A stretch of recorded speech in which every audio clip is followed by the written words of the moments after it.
really feeling it the last few weeks, and I know Katie, our closer, turn these things off, and they're still coming on. I know Katie, our closer, is really feeling it too. That we're really having to slow down a lot and talk about inspection stuff, and buyers and buyers agents have kind of decided that, oh, now it's time to ask for a whole lot of stuff, or so I figured we at least talk through things and how we generally handle it. And I know, kind of I have my way of outlining things, and I always like to hear Renee's because we have some different opinions sometimes, and it's always like good to hear everybody's because we clearly can make them work. It's just kind of what your style is and how you present things. So I figured I'd start by saying, because Ben and I have been definitely dealing with someone who's a roller coaster ride. Your face just said all that needed to be said. That home buying is definitely a roller coaster ride for the buyer. Sometimes for us too, because I take on their stress, right? And that's kind of what I want to problem solve and keep them out of stress. So, just kind of thinking that they're going to. I guess that was my next slide. That they think they're buying this perfect home. They think it's beautiful. And they're so excited, and you are too, that you get this contract accepted, and everybody's kind of like in this like fairy tale land that life is good. And then all of a sudden that inspection comes through, and they act like they're buying this, right? You guys all knew that's what happened. Like all of a sudden, this is a lemon, everything's wrong with it. I just got 50 pages from a home inspector with all these things. And then you get them on the phone, as Ben and I just did, for a good hour and go over line by line everything with them and try to let them see that probably 80-90% of it is little things. They're not really big things that most homeowners live in a home would never even know. And different inspectors would come up with different variety pack of those things. But you're trying to get them to see this. And I'm kind of on the edge of, now that I've kind of put this together, is telling my team, like, I think we need to kind of tell them, like, this is what you're going to see, this is what you're going to feel, and it's very normal. And then they'll go, oh my gosh, you told me I was going to feel this way. You told me I was going to think this was awful, but it looks so pretty, and now I think that it's falling apart. So anyway, so then I said, well, let's kind of look at this, what the home gauge overall home inspection covers, and then kind of break some of those down with some things we typically see and how we've handled them. And I'd love for you guys as the audience, if you know of a zinger that you were given in some of these topics, and maybe some ways that you handled it, or some things that you've kind of thought, wow, didn't think I'd ever see something like that. Because I think that's where we learn the most, right? Learn the most from having to dig in, investigate, figure out how to solve it, and make them feel like, don't worry about it, we're going to figure it out. We're going to get to the bottom of it, because most people just want to logic through everything. So it's going to, I figured we just hit all these topics of structural and roof and exteriors and interiors and heating and air and stuff. Go ahead. Can I go back to when you're saying, I know for my team, we are huge about setting expectations of the process, right? So they don't feel like all of a sudden their house is crumbling down. And I think that our team does a really good job of touching on that, right? Explaining too that the seller's not required to make any repairs. Like, I think that's printed, like, even in our buyer packet, like 3 or 4 times, right? So you're setting that expectation up front that the seller's not required to make any repairs, but here's typically the things that we may see and may be able to negotiate a concession for. So we're talking about that pretty immediately, so that or kind of making a little joke, right? Like, oh, I know it's going to feel like the house is falling down, but don't worry, we'll, work through it. So yes.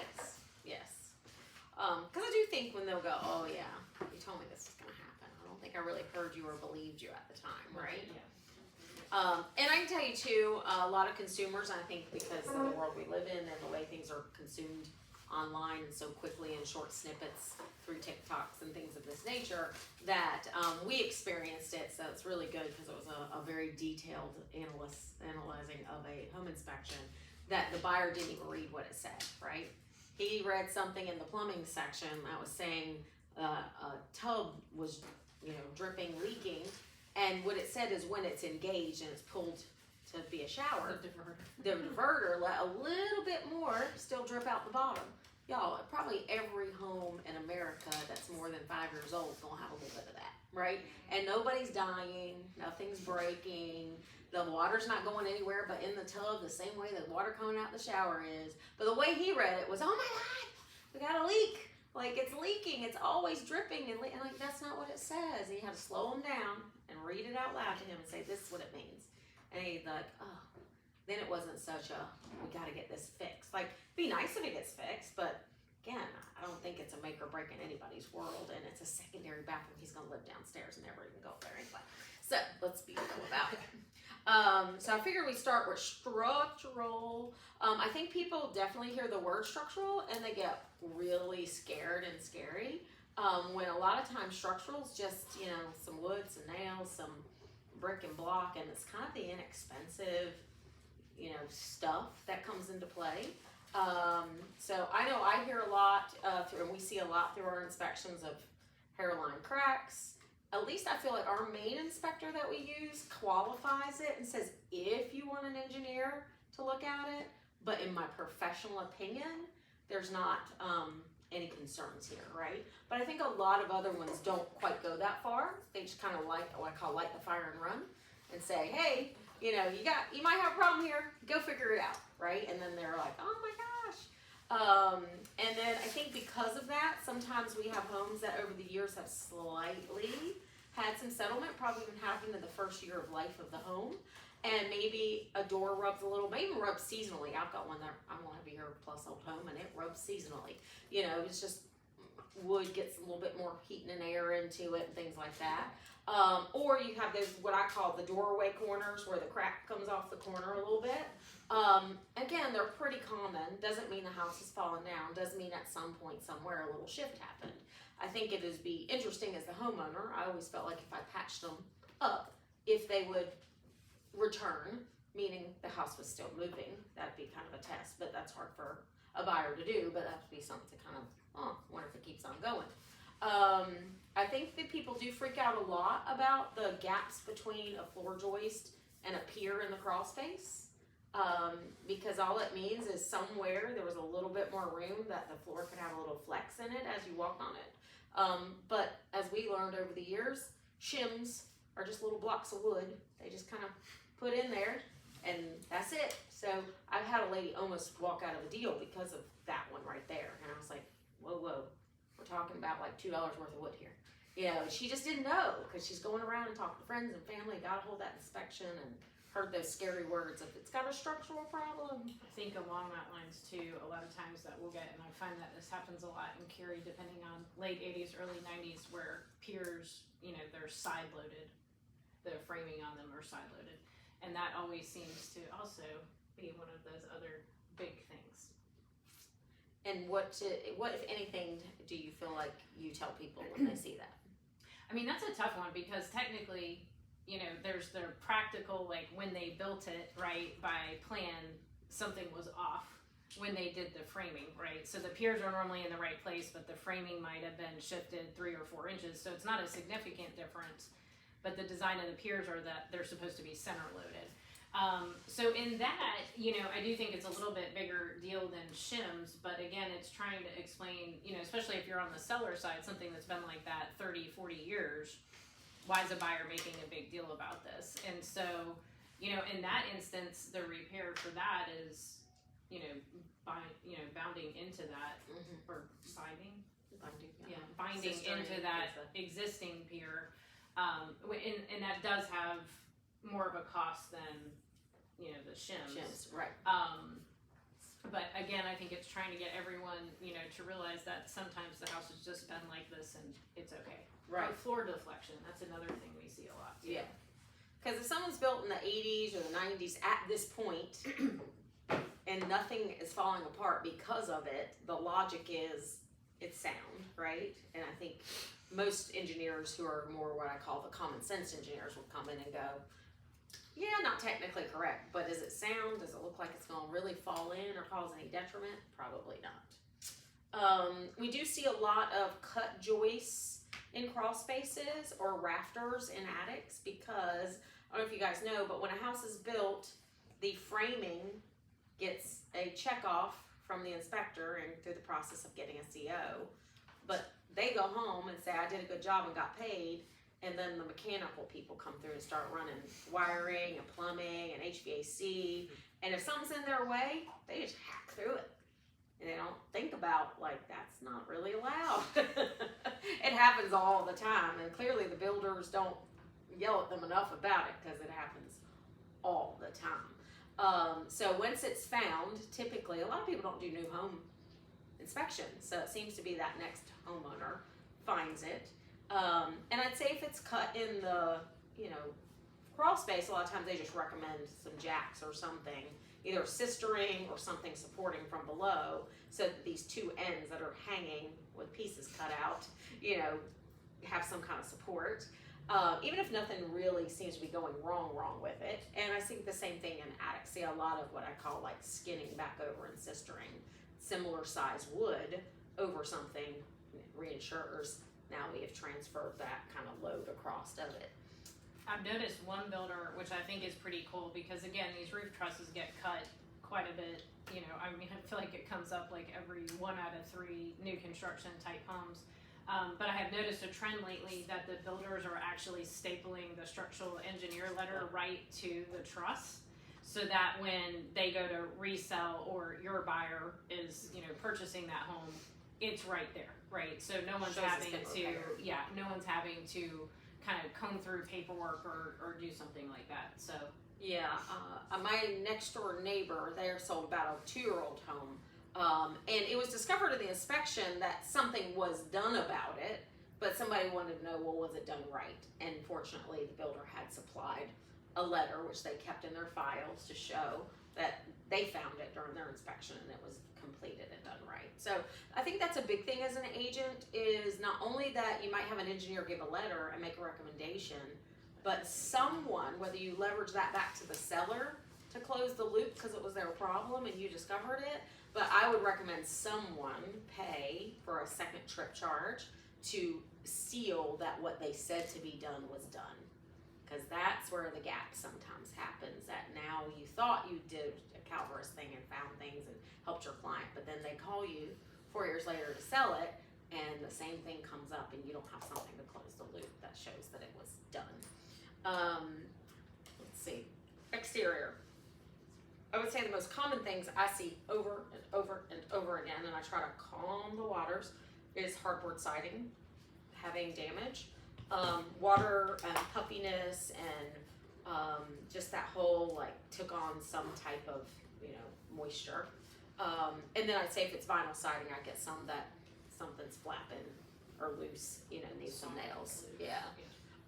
And along with that, and I'll skip the other siding issue I'll come back to, is the trim water damage, being the third item on that list. So water's the enemy to the house, so water management and keeping it sealed and all those good things. I don't know how you've handled hardboard, but how I've handled it with people is we always write back that when we are accepting some repairs as a seller, if you could put your finger through it pretty easily, then we'll probably replace it. If it's just got a little puffiness or not really softened or rotten, as they would say, then we consider it still sealing and doing its job. Because sometimes if they just want to do every place a nail head has puffed, or every place that doesn't look quite perfect, you're going to replace everything, and that's just not realistic. And my realistic commentary on that is, every house typically a buyer is going to have as their appraisal or their value comp is going to have that same siding, and nobody replaced it all, right? So I always try to leverage that logical piece, like, oh, everybody has this, what you consider a defect, in the comps, and it's already washed into the pricing, right? So I'm not going to make you get something extra valuable and special from my particular seller if I'm on the seller side. Yeah, and I think, we're similar with the hardboard and even trim, right? Like, if you can literally stick your finger through it, that's, in my opinion, a legitimate repair. That's a deferred maintenance type issue. What I do find, again, is educating while you're out showing these properties to explain the differences of the siding. Essentially, hardboard is pressed sawdust. At some point, and we normally will have a discussion about those first few boards, right, that are closer to the ground because the water's bouncing back up. Chimney chases, right, where the water keeps running down. Again, we're setting that expectation that it's not going to be uncommon to have wood rot or, you know, issues with the hardboard siding just because of the composition of it, right? And we'll actually, you know, tell them, like, here's hardboard siding, here's what vinyl siding looks like, here's hardy plank fiber cement, you know, so they can kind of see the different types and levels of siding and what the shortcomings, you know, plus or minus with each product is. Yeah. Because I think, again, the more you can set that expectation before you're even going under contract, so that they're making an informed, educated decision when they buy a home like that. I do find sometimes, though, some buyers will be like, because of kind of giving them exposure to these things, well, then I only want a vinyl sided house, or I only want a hardy board sided house, right? And then when I show them, I've done this in the past, that for their budget and their locations, that they would have had to been usually a newer house to have like now evolved to vinyl. At one point it used to be considered the less expensive thing and on cheaper houses, and then at a certain point, just because hardboard was starting to get a bad rap, people started bringing it in, or more of a custom house had the hardy plank hardboard siding, fiberglass cement siding. So I also had to show them like appreciation and location may override that concern. Because if I could buy a newer house that's vinyl, but I had to go 30 minutes out of town and south, particularly at the time, versus going north and buying one that the school districts and the commutes to RTP and everything was better, like a couple $1,000s in a 5 to 10 year run of doing some siding and trim when you sell it, if you didn't even maintain it, which was kind of the worst case scenario I kept seeing, was a whole lot better than missing out on probably a 0 to 10% appreciation. So sometimes, like, don't let people get too focused on one perceived negative. You got to give them the whole big picture, right? Because if we keep trying to go toward, I want this, this, this, and this, you might pigeonhole yourself just into a product that might feel you've protected yourself in risk aversions of having some expenses, but it's far outweighs the appreciation and like the moving and grooving of that house when you resell it. Well, I think especially with hardboard, it's like, okay, well, don't live off of Cary Parkway, don't live off of, you know, Leesville Road, don't live, you know, and so you start kind of saying that, and then they're like, oh, okay, well, that knocks out, and I'm like, yeah, that was the product of choice, you know, kind of similar to polybutylene. I mean, Right. And that's probably in the plumbing section, Yes. but, you know, kind of same thing. I mean, pretty much most houses that have the hardboard siding have, you know, polybutylene piping unless they've been replumbed. And so I think it's just, those were the products of choice. So if they're in your budget, it is what it is, and we can obviously dive a little bit deeper when the time comes, you know, on those particular houses, but I wouldn't just eliminate them because of that. I always talk about the evolution of the products that were out there, because we went from laminate to Corian to granite to quartz now, and you can date the house based on if something, if a Corian countertop is still there. Yeah. And flooring has done this. In the last 10 years, it's gone through a huge evolution from a crappy laminate with just the thin wood grain on the top to this flooring, you know, the floor you have in here. So, and there's everything in between. So to be able to talk to people about the evolution of products, and the same with the siding too. Right. And it's just the era that we figured out what didn't work. And I mean, hardboard's been around a long time. Yeah. I mean, it was, I think, like 60s to Easily. late-ish 90s, I think. Because I mean, I feel like 96 to 98, it seemed like there was a when it transition started. happened. Yeah, because I remember building my first home in 2000 or 99, and I was like, I can't believe I'm buying a vinyl house, right? Like that was a negative. it wasn't. It was Yeah. not viewed really well in our Like market. So cheap, it's cheap interesting, like you said, like that was the cheap thing, and you're like, okay, but ultimately it ended up performing really well. So anyway. And I think we always see stuff about gutters falling, need to be cleaned, and then the gutter ends and condensation line ends needing to be extended. Those come up a lot. I kind of dismiss some of the gutter stuff in two ways from the listing side. One, there's no code that says a house has to have gutters. So just because it has them doesn't mean you have to critique the heck out of them. You're good to have them. Not saying if it's easy while handyman's doing something over there, I wouldn't tack them up. But needs to be cleaned, I think I really leave a large variation on. When I find a house has a lot of water in the crawl space, that could be led to a lot of this mismanagement of the gutters or water, and they're super full, I'd probably lean into the seller to pay to clean them as some of the resolution to that problem. Otherwise, I always feel like gutters need to be cleaned 2 to 4 times a year. You know, we could clean them 1 week, and especially during the fall, and they'd be. And we just had this come up. We agreed to clean one in Briar Creek. It closed last week. He goes, I think we see some leaves in these gutters. I'm like, of course you do. Well, they'll never stay perfectly clean, right? But it's just an idea. Is it a maintenance, a preventative maintenance, and just a homeowner thing that's ongoing, or is it a true repair?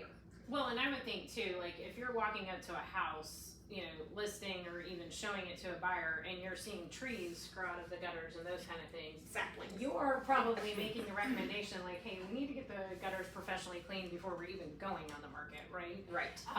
So I think some of this stuff with a good listing agent kind of gets knocked off before we even start the process. But again, I think it's a good idea if you're showing a buyer a house and you see trees growing out of the gutters, like, hey guys, probably need to, you know, and I think you can kind of infuse a little bit of humor with it too. Like, since we don't need a forest in our gutters, you know, let's anticipate that those are going to need to be cleaned, right? And here's kind of the range that we've been seeing for cleaning. So I think again, when you can kind of, you know, a couple $100 should resolve that problem.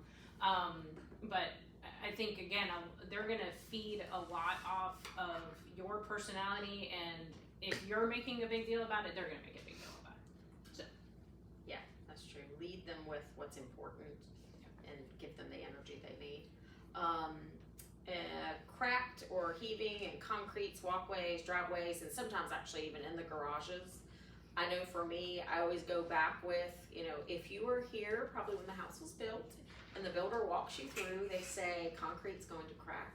It dries, it just has that tension in it that at some point it's going to give us some cracking. So until it's gapped a lot or it's deflected up and down a lot or front to back, it's just not typically a big deal. It's something we put any energy into. And especially within a garage space, I always try to explain to them that's completely not structural. Like the house is built and the last thing is some gravel is put in there and tamped down and some concrete's put on top. So, you know, if it's going to be something structural and something major, then my seller will probably consider it. But all of those, I would say, are considered just cosmetic. And most of the time, you would have saw them when you saw the house. You know, and it's just. That's what I was going to ask. Like, do you ever approach it? You know, because inevitably, right? You got a sidewalk that, you know, is a tripping hazard, and it's a 2-inch difference. Well, obviously, they walked on the sidewalk to get to the front porch, right? At that time, it wasn't a big deal. Right. You know, it became a big deal. Because some of that stuff I feel like is very obvious, right? Or like a tree has, you know, the driveway is, you're like, whoop, whoop, you know, going over the driveway. I mean, we tend to just make that a non-issue. Yeah. Now, again, as negotiation, leverage, motivation of sellers and buyers change as we kind of experience different markets, that might be a different conversation. But again, I think some of this stuff is kind of obvious when you're walking up to the house.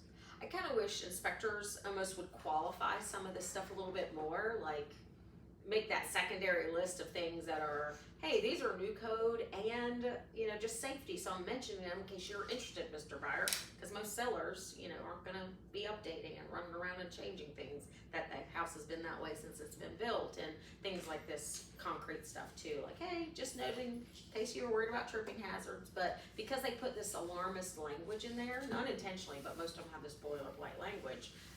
That just kind of like, hey, you know, you're gonna trip on this, and all of a sudden, like she said, they didn't care, didn't think about tripping. Nobody's probably ever tripped the whole house, the whole time the house has been built. But now they're aware them and their insurance is gonna, you know, fall apart on it.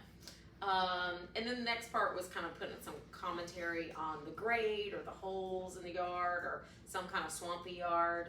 I again kind of just go back to, I'm going to talk about repairs and inspection items that have to do with the structural and mechanical components of the house.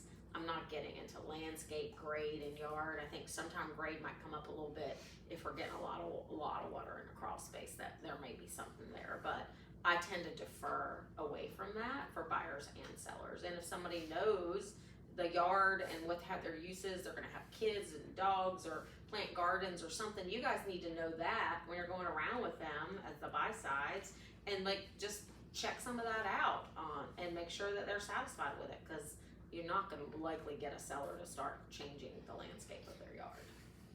What is the Allura? Oh, I meant to come back to it, and I think that's the name of it. I wish Meredith was here. So, and I told my team about it. So, I'm not sure how blanket wide it is in our market space yet, but she was selling a house that was 4 years old up in Wake Forest. I think it's in Kitchens neighborhood. And one side, it has this fiberglass cement, but not hardy plank. I think it's called Allura. One side is crumbling. And it came up that there is on the brink of a class action lawsuit for this product, because it seems like that's about the time 4 or 5 year mark it starts going. And we think it was only one side, because I think it's a combination of hitting it with the sun and whatever's in it. Fortunately for us, we're on the list side. The buyers and agent only required us to get the one side done. But I told my team, imagine if we were on the buy side, like who's to say that that had the most intense sun that caused it on that side, but what's to say over the next, say, 10 years, all other three sides go. You know, it's something to be aware of. It is in our marketplace and some people are knowing about it, but it was the first time a couple months ago we had heard of it whatsoever. What builder is that one? Do you remember? It's one of the track builders. But they said there was a bunch of passing of the buck when we went back to warranty, because warranty said, oh, it's on the installer, and then the installer, because they hire different installers, right? Because they didn't dictate to them what kind of siding to bring them, except for probably that it'd be fiber cement. And then they're going back that it's a manufacturer defect, right? So all of that chain's doing what it's doing, but I don't think it was necessarily builder driven from what we could tell. Like, hey, we want this price point, so put this siding on, it fits it. It just was hiring the sub, and the sub going to whatever they wanted to for the product. So it was interesting though. Well, I've seen it come up on reports about hardy plank that are the cement fiberboard that it's not installed properly. If you don't install it properly, it voids the warranty. And the same with that stone, the fake stone, you know, Yep, that's out here now. They're always, it's always on the report that can't see There's no weep holes. there's no weep hole, there's no vapor, there's no felt and screen, and I have to tell the buyers, look, nobody's taking this apart. It is what it is. Yeah. Nobody's We did get from one of the major suppliers of stone back in the day, Culture Stone. We got them to write a letter, and I feel like we even were able to go back and we got them to do it again. That basically said, almost like evolution of things, that's not how it was installed back then. That now we do all this different ways of, you know, venting or vapor bearing and stuff like that, that it wasn't done then. And again, yeah, nobody's gonna rip off all the stone that was done for about a decade around here and It's redo the it. weep screed. Yeah. Weep I think screed, is what yes. it was called. Yes. Yeah, through the week screen, Yeah. so it's rip it off. Yep. And I think the dreaded crawl space, I'm so like not allergic to anything. I don't let things bother me. It's easy for me to take and be maybe a little insensitive to people who are more sensitive to those things. And try to recognize when it's coming up to be more sensitive to someone who's sensitive to those things. But I'm kind of like, I don't live in a crawl space. What do I care, right? It's not heated. It's not cooled. I'm not hanging out in there. And unless my ductwork is open and sucking in the mold, like, I don't care. Like, it's away from me, right? And like this whole spending thousands of dollars to seal your crawl space, that ain't me. I think that is a waste of money. Where other people are like, I wouldn't have it any other way. And they love it that way. So I think you've got to kind of know, I guess, who your person is that you're dealing with and what your stick will be. But for me, I try to downplay it quite a bit, because I kind of think these crawl spaces have been this way for decades and nobody used to talk about it. And then suddenly over the last 10, 15, maybe 20 years max, it feels like it became commodity for people to go, oh, your crawl space is sick. We're going to put a commercial on TV and charge you $20,000 and fix it for you. And it's like, it didn't, in my opinion, didn't need fixing. But some people are really worried about it. Now, to say that a lot of moisture would potentially get so bad that it's going to adhere to some wood and the wood's going to start decaying and rotting away, we don't want that. So clearly, if it's way bad,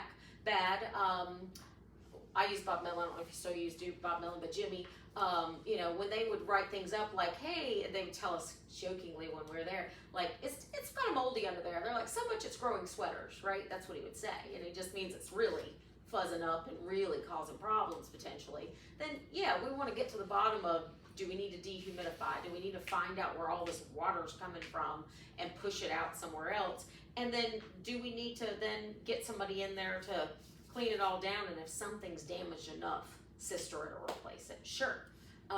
You know, I'm not saying something doesn't maybe need to be done, but I don't know that just a few specks around on some boards that may have even been there from it laying in a lumber yard that isn't sealed until it got to the house, and we'll see that in attics sometimes too that don't have moisture sources. That's probably not going to cause anybody any issue. But if somebody wants to clean it, a lot of the EPA guidelines say, hey, let's get some microbial solutions and fix it. And they're not Clorox, for the love of goodness gracious. Don't put Clorox. Yes. So, yeah, Yeah. because you're introducing more moisture. So a lot of times it's like, hey, you know, depending on what kinds it is, I've had different people go in and do ammonia solutions. I've had them do some bleach solutions. I've had them do sanding it off and then cleaning it. I've had one pretty rough up here off Falls of Noose that we went to the point of, they kind of almost, it's like a Kills type paint.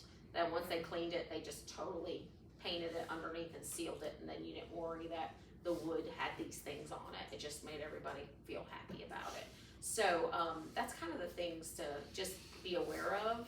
And then I think that it goes to maybe some water, moisture, molds type of things getting into the insulation and making it kind of drip or fall, and having some tolerance of what you're going to do about those. So I have a question from listing agent perspective on this.